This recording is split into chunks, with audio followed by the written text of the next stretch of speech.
scrolling through a list of turn-based games, you don't really find a lot of MMOs. We find a lot of, solid titles, but where are all the MMOs? And that's where we're going to take a look at an interesting game. It's called Heroes of Dire. Now, Heroes of Dire, I want to give a huge shout out to Waydot for covering this game, is a turn-based MMO that honestly is pretty good. But unfortunately, it's dead. And I played about, 1 hour of Heroes of Dire. It's an interesting experience. The game has mixed reviews, but overall, it's a really good turn-based tactics game. So Heroes of Dire drops us right into a tutorial, basically just learning combat, and it's going to be a grid-based system. The movement itself is pretty straightforward, but there are a few things that stand out in comparison to other tactics and strategy games or turn-based games in general, and that's just movement itself. It takes a lot to move across the map, and also direction plays such a major role, more so than in a lot of other games that you would think of. When it comes down to directions, you will actually pivot, or you'll move laterally or backwards. Your character won't naturally turn around. You'll have to do that movement for them in order to basically move around objects or get the most out of your movement. So instead of, I click left and he's gonna just naturally turn left, no, you have to pivot your character to the left, which takes an action or some time spent. It's not exactly actions, it's more, it's like a resource of time. And that takes time, and then you move forward. And so the turns are based around this time system. It's almost like a time initiative where each action takes a different amount of time. And once you use something that uses a lot of time, it's basically like a cooldown. So you use a strong ability, it's going to take more time for your turn to come back up. But once you are facing the enemy, you are able to attack them. And then attacking feels really good. It's heavy. The enemies get knocked back when you hit them hard. There's blood, there's gore. It feels great to complete an attack, and that's what I think is a real standout in this game in itself, is just how much effort they put into the animations, the combat, how it feels, the party system, which is something we're about to talk about. So this game can have up to 48 players or characters within a squad, basically. So each squad is built up of 3 characters, and those 3 characters, you can basically have multiple parties that can build up to basically 24v24. And that's explained here in the new player guide, which is suggested to go through, which I really appreciate, and I really like the fact that they implemented this, so it's something you can just walk through. Basically shows off how to complete quests, what type of quests, how to do combat, and it really highlights the fact that this is supposed to be played with other people. It's really important that you play this with other people. And I also love how it's interactable. Everything there you can click, you can bounce around. But the level of multiplayer in this is really interesting, and I wish there were more people to play it with. So going based off that, being able to understand the quest systems, the different areas, which we'll go into later, especially the map, since the map is a massive feat in itself. And then just going from there and exploring, learning these different mechanics. There's even an in-depth crafting system, which again, I'll talk about a little later once we get there. But I really want to focus in on how the map layout of this, and you'll see here shortly, it's like a chessboard. It's like not a chessboard, but like you're a chess piece on a board. And I think that's so cool. The way you move around and the way you interact with everything in the game is continuous. If you don't move your character, things will still continue to happen. The enemy's pieces will be moving around. There's a capture component in which people can capture tiles and you fight for resources, but unfortunately those things aren't present right now because it's a pretty barren wasteland of a game. So really diving into the map layout itself, you can move in 4 different directions, and you could basically go left, right, or sorry, north, south, east, west, and if there's enemies there, you can fight them. You can jump around, you can plan this out, you can travel across different maps from here, but it also is important that it leads you into your squad system. And the squad system is really the highlight of this, where you start off with 3 different units. It's you, the hero, you're going to have a healer, and then you have a ranger. So based off of that, it's pretty straightforward, like a D&D style squad, and then you just get right into it. As you can see here now, I am attempting to reach out to people, have some communication, but you can see that it is a barren wasteland again of just myself. There is stuff going on in the marketplace, but it seems really lonely. Unfortunately, it is lonely. And I think if this game was booming, if I played it in 2017, I would really enjoy this. Even taking a look at some like the guild features, each guild only has 1 person, but they're all max level, which is something really interesting to note, that it's, this game was thriving at one point, but just not anymore. And going through each guild, again, 1 person, there isn't really much to interact with, and it just says that they're inactive. Going through it, no one's playing this game anymore, and it really, really sucks. Because again, this is awesome. This is a real rare thing to see a turn-based MMO with a grid system, in just being able to do all the things that it says. Again, they had guild versus guild. They had these massive endeavors that not a lot of MMOs do well, especially turn-based games. Who would have thought that a turn-based game would have guild versus guild, where, you party up with 24 total squad members and fight another 24 other members, where you battle for resources, points, tile points, and again, the tile system is really interesting. So initiating fight is really straightforward. You just hit their tile and you just go right into combat. And again, combat feels really good. It's hard. This game is not easy. It is not easy. If you don't feel good about tactic stuff, this is gonna have some learning curve. And it definitely had a learning curve for me, where my very first encounter, I almost lost. Most of my guys died, just simply due to the fact that I didn't understand the systems that were in place. I was trying to shoot through instead of over, and I mainly spent a lot of time just trying to get to the enemy, which again is a big complaint, I would say.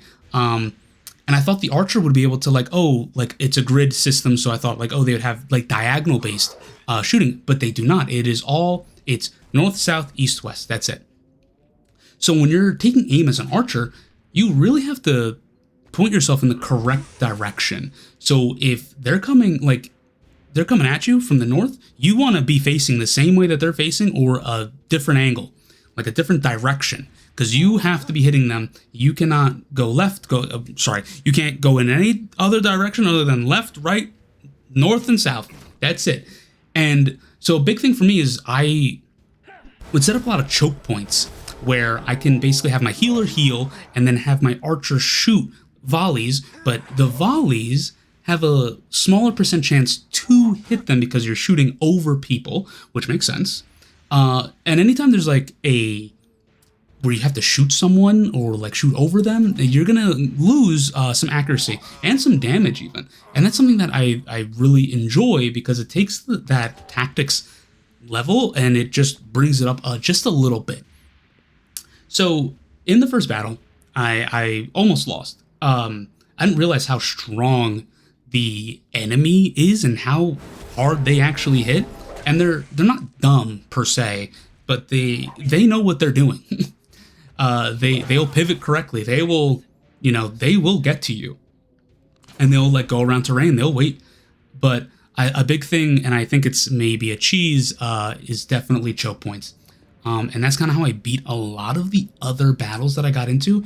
We're just setting up choke points, where the enemy it was just 1-on-1, or 3v1, where I'd have my healer heal again and the archer shoot over him, and my hero just really do the brunt of the damage and basically tanking. Another thing in this game is that I didn't really notice a lot of abilities. A lot of things were tied into the weapons themselves that you used. So each weapon, you basically are able to do an attack with that weapon, obviously, but the attacks do change depending on the weapon that you have. So obviously with the two-hand, you're going to be doing two-hand heavy swings. With a bow, you're going to be doing a bow, but there are, such as my healer, and I didn't realize this until the third battle I had with them, he had a flask and a wand. So his secondary ability with the flask allowed him to either prioritize healing himself if he had lower health, or healing the person in front of him and then casting again to heal the person in front of him, to do a double heal essentially. And that to me is crazy. But also that ties into a melee mechanic. So the normal damage that he will do is holy. And it's a long range attack, so he'll do like long range holy as his basic. But as a secondary with the flask, if they're close up, he did some crazy combo. He threw the flask in their face, did like a spin backhand hit the wand. I was absolutely floored, and it absolutely disseminated the opponent, completely ripped them to shreds. I was like, this is crazy. And that's what I mean, that the level of detail in this is really, really impressive. And I'm truly shocked that it's not supported more, because this game is, it's good. It is a good game. There's no gotcha. There's no like, oh, like this is it, like this, that. No, this is a good game. This is not a nonsense thing. I think it's like really solid. But again, it's one of those things where it builds up from where we are. And I think as a tactics game, it's really, really important that developers like this really show their skill, because this game is like no other. It truly is incredible. It is an incredible feat that they have accomplished, and they really need to show it off more. Now, as you go through this, and it was a little confusing at first, you will be able to recruit more and more squad members. So I had no idea how to add squad members to my current squad, and then I realized you can only have a group of 3 people, which is perfectly fine, because, balance and everything. But then I realized you can make a separate squad and then combine them together at the map. So when you make a separate squad, I had 3 units. I had a barbarian, a mage, and a rogue. So my barbarian, little did I know, was a hippo, which is already badass. That is badass. A hippo with a spear, massive shield, and then I had a blight mage casting disease on my enemies, and then I had some crazy rogue with a claw looking like Vega from Street Fighter over here on the map jumping around, and that's what I mean, that's badass. Now, that was just one battle that I had with my hippo squad, the super squad. It felt like the Boondocks. It felt like a Boondocks episode where I was just like, I didn't even know you can have a hippo. This is so cool. I love games like that. I love being able to fully customize my units and have these different races, different factions, being able to have these different classes just basically have a synergy. And I believe that there's 6 different classes. And there is some customization for your hero class, like your main character, and that's fine. It's fun customization here and there. It's nothing too crazy. But that's going to lead me to the next point, and that is the crafting system. The crafting system is in-depth. I didn't even realize it felt like RuneScape. I was looking at all these different things, and I was absolutely shocked. It was wood cutting, fletching, all these different gems. You had PvP skulls, all these different things incorporated into the crafting system. And then just looking at the recipes and how to get them, it's all max level stuff, max level being able to craft it, and then working your way up into the crafting system. Granted, I didn't do any of the crafting since I only played for 1 hour, but this is something that if I had a group of people to play with, I would be playing this consistently. This is a game that you can play consistently, and I absolutely loved it. I thought it was great. I think this is truly a gem. It is a hidden gem that isn't played anymore, and it's a damn shame that it's not played anymore. This needs a revival, a resurgence. I do not know what it needs, but we need to get this game back on the market. People need to start seeing this game. I can go on a rant, I don't even know how much longer, about this game, and I'm sure there'll be more and more and more to talk about. But before I finish off, I want to just show off the last thing, and that is the map. This map, I am so taken aback by this map. There is so much on this map, and each place has their own set amount of places to go, people to see, and enemies to fight. I am dumbstruck by the fact that they put so much blood and sweat into this, and it's not prospering. This is a gem of an MMO. This can be huge. This is something that's important, and I think a lot of the turn-based community needs something like this, where we can all just come together and play a game and, you know, have our faction wars, have guild wars, have some fun with it, instead of, you know, the same like monotony with a lot of MMOs that come to questing. This is simplistic. This is just cold, hard tactics. Imagine Heroes of Might and Magic as an MMO. This is what we need. It's a 3v3. They don't have any crazy classes. They have good customization. They have good weapons. They have good balance. The game feels good, has the direction component of it, and that is fine. I really, really think that this map is gorgeous. I think that what the developers did here is incredible. And I really, really think that we can get something going from this. So that's really all I had today. This is my little rant, or not even a rant. This is my impression and like a little dissection into a turn-based MMO, as I covered, you know, Toontown, which were more like 2024 impressions, Wizard 101 coming back to it as more of an impression. But this, I really wanted to take some time aside and sit down and really collect myself and really take a deep dive into it. So if you like this style of content, please let me know. And again, huge shout out to Waydot for showing me this game in his last video. I really appreciate it, and you know, he has an awesome community. So if anyone, you know, is watching the video and they don't know who Waydot is, go show some love. Obviously, I'm a, you know, very tiny creator, but definitely go show him some love. It's an amazing thing what he's doing, covering all these MMOs, these dead MMOs that really are gems. And I'm really thankful about him showing it. So that's all I have today. And if you liked the video, leave a like. You know, leave some comments, any concerns. Let me know about your thoughts on this, these games, these MMOs, turn-based games, and, you know, subscribe for more content like this. I'm going to do more discussions like this. I'm on the search for more turn-based games, turn-based MMOs, anything like that. So please subscribe, and I'll see you guys in the next one. Bye.